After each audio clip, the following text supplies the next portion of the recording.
বিয়েবাড়ির পার্ট 3 নিয়ে চলে এসেছি। আর এখানে দেখো আমার বান্ধবী এখন রেডি হয়ে গেছে, এখন হচ্ছে ভিডিও। তো যাই হোক, আর এই দেখো রেডি হয়ে গেছে, আর কি সুন্দর লাগছে। তুমি অবশ্যই কমেন্টে কিন্তু জানাবে কীরকম লাগছে। আর আমিও এই যে একদম রেডি হয়ে গেছি, আমাকে কীরকম লাগছে জানাতে কিন্তু ভুলবেন। আমি একদম সিম্পলের ওপর ছিমছাম সেজেছি। তো চলো এবার তো যাওয়া যাক যেখানে কোণে বসিয়েছে। তো আমি শেষেই যাচ্ছিলাম, কারণ তাড়াতাড়ি হয়ে গিয়েছিল, একটা অন্য একজনদের বাড়িতে এসে সাজছিলাম।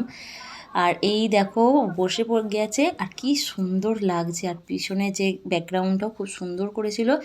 তো স্টার্টার ছিল এখানে ফুচকা, কফি আর ভেজ পকোড়া ছিল। দারুণ ছিল খেতে, গরম গরম ভেজ পকোড়াটা খেতে। আর ফুচকাটাও আমি খেয়েছিলাম, বড় বড় ছিল আর খুব সুন্দর খেতে ছিল। আর দেখো আমার এখানে ফুচকা খেয়ে ঝাল লেগে গেছে। তো যাই হোক, আর দেখো কি সুন্দর এখানে গেটটা সাজিয়েছে। আর এই যে তোমরা দেখে নাও একটুখানি বরের ছবিটা। আর এখন চলছে ফটোশ্যুট, তোমাদেরকে তাও একটু দেখিয়ে দিলাম। আর এর পরের পার্টগুলো দেখার জন্য তোমরা অবশ্যই চ্যানেলটাকে সাবস্ক্রাইব করে দাও। আর ওই দেখো আমার মা দাঁড়িয়ে আছে। তো ভালো লাগলে অবশ্যই একটা লাইক করে দিও। চলো টাটা।